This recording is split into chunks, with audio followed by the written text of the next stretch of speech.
So on this last video of our course, I want to end with quotes, 18 actually, 18 quotes, because for me quotes are almost as important as guideline, as principle, as question, because they help us to, I will say, anchor our mind in difficult times, especially, and even in good times. So without further ado, I begin with, and it is a recapitulation of all the quotes we've seen, plus more, of course. Those who do not remember the past are condemned to repeat it. I think is the one of the most important one because as of this recording, we are in February 2018. We just saw about almost 10% of correction in the last week, and the phone is ringing here, and some people are concerned because they want to be reassured. It's always the same. We see over and over the past coming, not to haunt us, but to repeat itself. So it's never the same, but it's always the same in a certain way. So we have to remember the past. The market cannot always be going up, and the market cannot always be going down. But we have to study the past in order to be able to face it, understand it, and act upon it. A hunt tale, I told you about that. I will not go in great details, but that is one of the most powerful, funny, silly, but interesting thing. The two guys go there, they pay the pilot, and then they end up at the same place as last year. So not to be caught into our emotion of fear or greed when the market are going too much up or too much down is the same thing. Very important to remember that.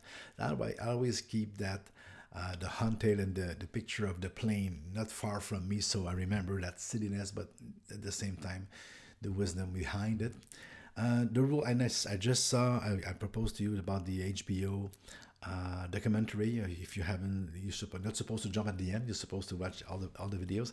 So I talk about the HBO special documentary of 2017, and in that documentary, they talk about the two rules that Buffett learned when he was very young that came from Benjamin Graham.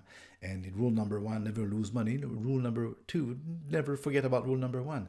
So it is from Warren Buffett. He learned that from Benjamin Graham. And the meaning of that, even if it's not, again, it sounds simple enough and silly enough, is don't go into something where you can lose money. It can make variation, it can go up and down, but you will not lose all your money. Fluctuation is different than losing money, and don't sell on fear. So very important quote. This one, this one is from Charlie Munger. Warren and I have skills that could easily be taught to other people. One skill is knowing the edge of your own competency. We only look at, it's a long quote, we only look at industries and companies which we have a core competency in. Every person has to do the same thing. You have a limited amount of time and talent, and you have to allocate it smartly. It goes with the focus investing. It goes with knowing your limits. It goes with, not overdoing yourself, knowing what you know and be able to know what you don't know and where you are and where you are not competent. That takes humbleness. It takes insurance, but humbleness to know the difference and some kind of insight and self-awareness. Very powerful stuff. Investing must be rational. If you don't understand it, don't do it. So another one very important quote about rationality of understanding, and I have used that quote I don't know how many times during my interview with customers. And I told them it was from Warren Buffett, and he was a very smart man. But he said, if you don't understand, so that's why I'm a teacher today. I prefer to teach.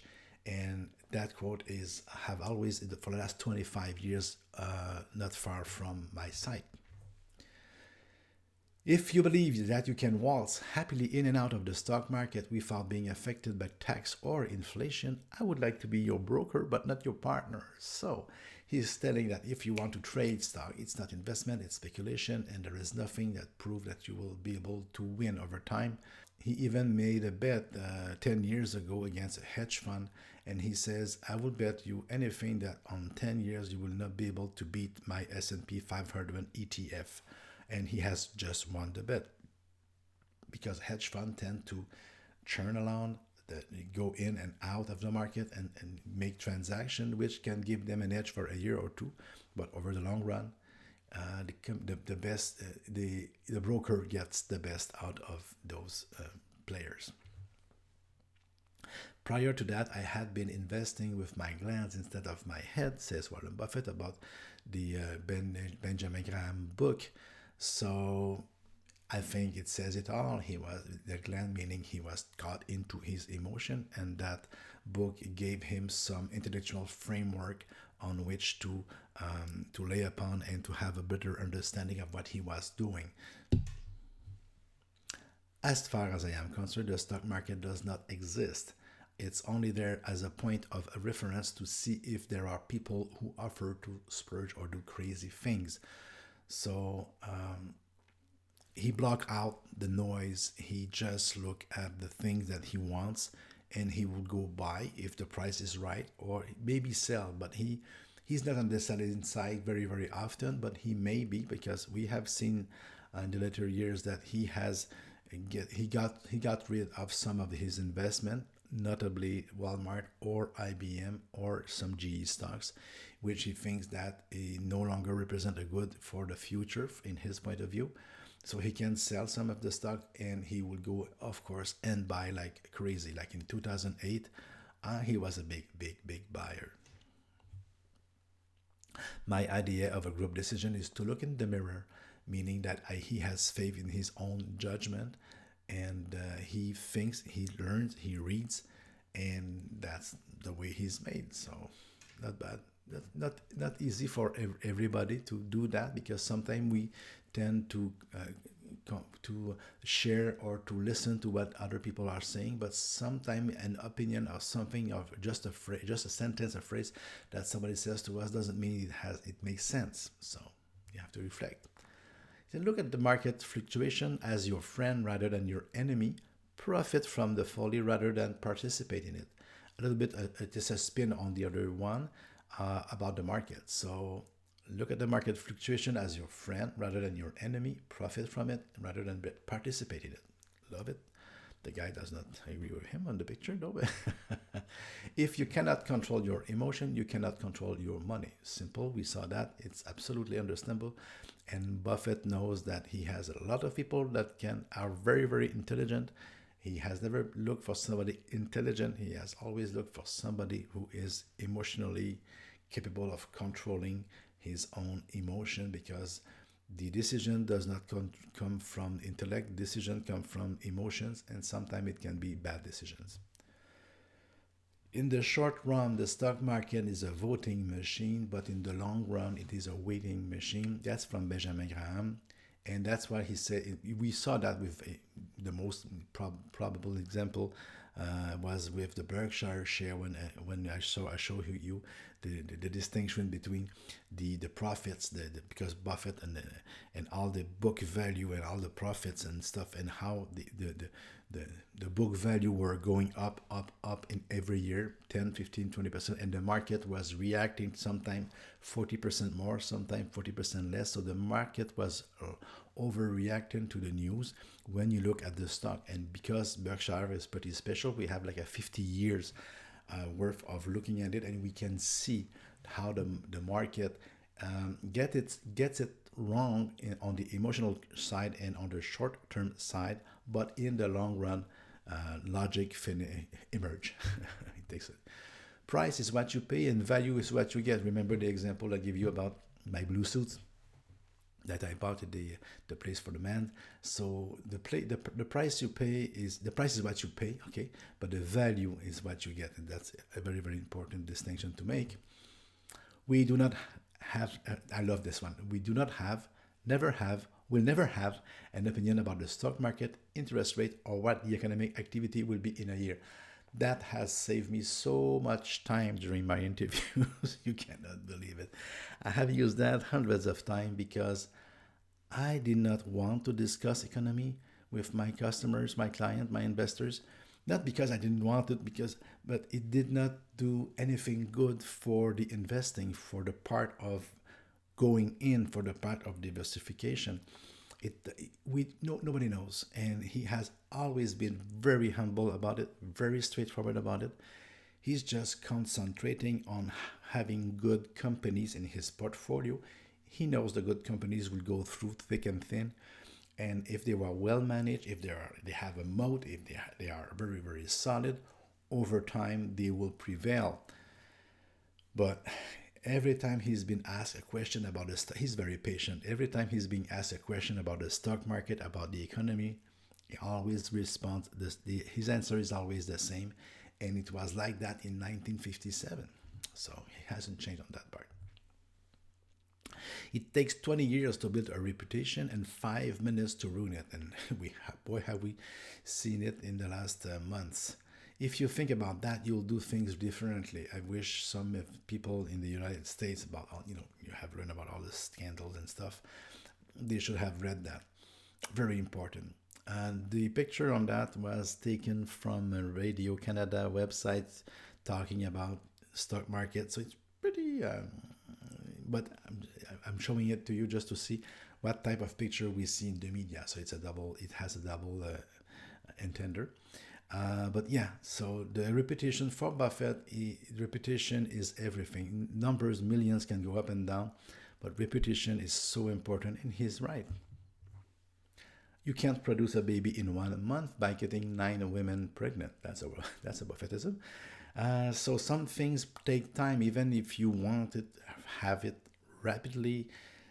That statement make you smile, but it is true. So even if you want to rush things, some things take time. So that was more of a philosophical question.